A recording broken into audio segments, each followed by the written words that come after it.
லூக்கா அதிகாரம் 5. பின்பு அவர் கெனேசரேத்து கடலருகே நின்றபோது திரளான ஜனங்கள் தேவ வசனத்தை கேட்கும்படி அவரிடத்தில் நெருங்கினார்கள். அப்பொழுது கடற்கரையிலே நின்ற 2 படவுகளை கண்டார். மீன் பிடிக்கிறவர்கள் அவைகளை விட்டிறங்கி வலைகளை அலசிக் கொண்டிருந்தார்கள். அப்பொழுது அந்த படவுகளில் ஒன்றில் ஏறினார். அது சீமோனுடையதாயிருந்தது.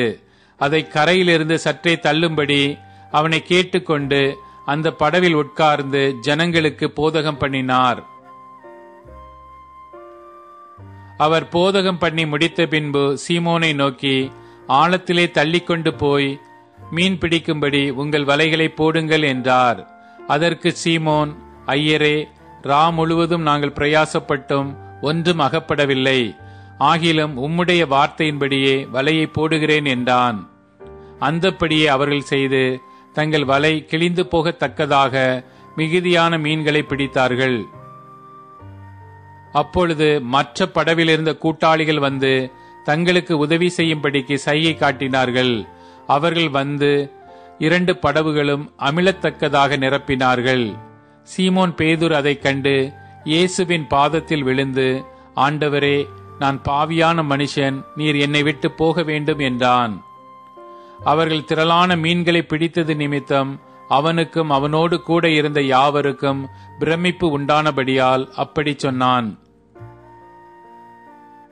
சீமோனுக்கு கூட்டாளிகளான செபெதேயுவின் குமாரராகிய யாக்கோபும் யோவானும் அந்தப்படியே பிரமித்தார்கள். அப்பொழுது இயேசு சீமோனை நோக்கி, பயப்படாதே, இது முதல் நீ மனுஷரை பிடிக்கிறவனாயிருப்பாய் என்றார். அவர்கள் படவுகளை கரையிலே கொண்டு போய் நிறுத்தி எல்லாவற்றையும் விட்டு அவருக்கு பின் சென்றார்கள். பின்பு அவர் ஒரு பட்டணத்தில் இருக்கையில் குஷ்டரோகம் நிறைந்த ஒரு மனுஷன் இயேசுவை கண்டு முகங்குப்பர விழுந்து, ஆண்டவரே, உமக்கு சித்தமானால் என்னை சுத்தமாக்க உம்மாலை கூடும் என்று அவரை வேண்டிக் கொண்டான். அவர் தமது கையை நீட்டி அவனை தொட்டு, எனக்கு சித்தமுண்டு, சுத்தமாகு என்றார். உடனே குஷ்டரோகம் அவனை விட்டு நீங்கிற்று. அவர் அவனை நோக்கி, நீ இதை ஒருவருக்கும் சொல்லாமல் போய் உன்னை ஆசாரியனுக்கு காண்பித்து நீ சுத்தமானது நிமித்தம் மோசே கட்டளையிட்டபடியே அவர்களுக்கு சாட்சியாக பலி செலுத்து என்று கட்டளையிட்டார். அப்படி இருந்தும் அவருடைய கீர்த்தி அதிகமாக பரம்பிற்று.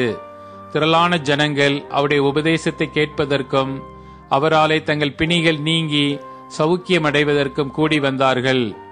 அவரோ வனாந்தரத்தில் தனித்து போய் ஜெபம் பண்ணிக் கொண்டிருந்தார். பின்பு ஒரு நாள் அவர் உபதேசித்துக் கொண்டிருக்கிற போது கலிலேயா யூதேயா நாடுகளிலுள்ள சகல கிராமங்களிலும் எருசலேம் நகரத்திலும் இருந்து வந்த பரிசேயரும் நியாய சாஸ்திரிகளும் உட்கார்ந்திருந்தார்கள். அப்பொழுது பிணியாளிகளை குணமாக்கத்தக்கதாக கர்த்தருடைய வல்லமை விளங்கிற்று. அப்பொழுது சில மனுஷர் திமிர்வாதக்காரன் ஒருவனை படுக்கையோடு எடுத்துக்கொண்டு வந்து அவனை உள்ளே கொண்டு போகவும் அவர் முன்பாக வைக்கவும் வகை தேடினார்கள். ஜனக்கூட்டம் மிகுதியாயிருந்தபடியால் அவனை உள்ளே கொண்டு போகிறதற்கு வகை காணாமல் வீட்டின் மேல் ஏறி தட்டோடுகள் வழியாய் ஜனங்களின் மத்தியில் இயேசுவுக்கு முன்பாக அவனை படுக்கையோடு இறக்கினார்கள். அவர்களுடைய விசுவாசத்தை அவர் கண்டு திமிர்வாதக்காரனை நோக்கி, மனுஷனே, உன் பாவங்கள் உனக்கு மன்னிக்கப்பட்டது என்றார்.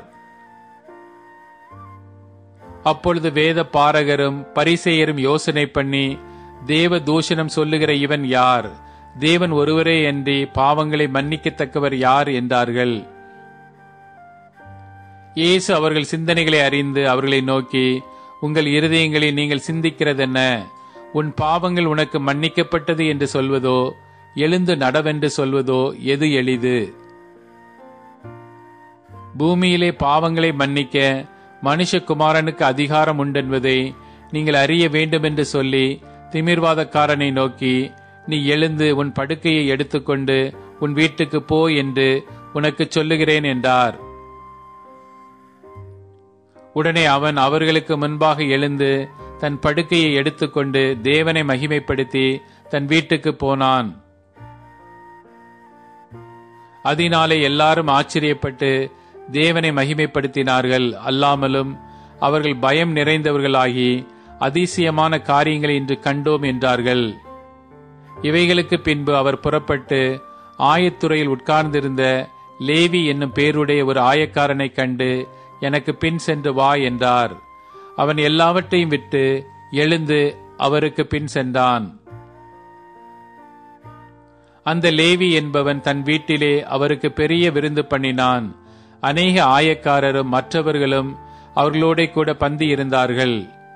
வேத பாரகரும் பரிசேயரும் அவருடைய சீஷருக்கு விரோதமாக முறுமுறுத்து, நீங்கள் ஆயக்காரரோடும் பாவிகளோடும் போஜன பானம் பண்ணுகிறது என்னவென்று கேட்டார்கள்.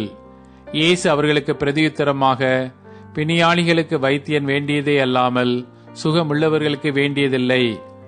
நீதிமான்களே அல்ல, பாவிகளையே மனம் திரும்புகிறதற்கு அழைக்க வந்தேன் என்றார். பின்பு அவர்கள் அவரை நோக்கி, யோவானுடைய சீஷர் அநேகந்தரம் உபவாசித்து ஜெபம் பண்ணி கொண்டு வருகிறார்கள். பரிசேயருடைய சீஷரும் அப்படியே செய்கிறார்கள். உம்முடைய சீஷர் போஜன பானம் பண்ணுகிறார்களே, அதெப்படி என்று கேட்டார்கள். அதற்கு அவர், மணவாளன் தங்களோடு இருக்கையில் மணவாளனுடைய தோழர்களை நீங்கள் உபவாசிக்க செய்யக்கூடுமா? மணவாளன் அவர்களை விட்டு எடுபடும் நாட்கள் வரும், அந்த நாட்களிலே உபவாசிப்பார்கள் என்றார். அவர்களுக்கு ஒரு உவமையையும் சொன்னார். ஒருவன் புதிய வஸ்திர துண்டை பழைய வஸ்திரத்தின் மேல் போட்டு இணைக்க மாட்டான். இணைத்தால் புதியது பழையதை கிழிக்கும். புதிய வஸ்திர துண்டு பழைய வஸ்திரத்துக்கு ஒவ்வாது. ஒருவனும் புது திராட்சை ரசத்தை பழம் துருத்திகளில் வார்த்து வைக்க மாட்டான். வார்த்து வைத்தால் புது ரசம் துருத்திகளை கிழித்து போடும். ரசமும் சிந்திப்போம், துருத்திகளும் கெட்டுப்போம். புது ரசத்தை புது துருத்திகளில் வார்த்து வைக்க வேண்டும். அப்பொழுது இரண்டு பத்திரப்பட்டிருக்கும். அன்றியும் ஒருவனும் பழைய ரசத்தை குடித்தவுடனே புது ரசத்தை விரும்ப மாட்டான். பழைய ரசமே நல்லதென்று சொல்லுவான் என்றார்.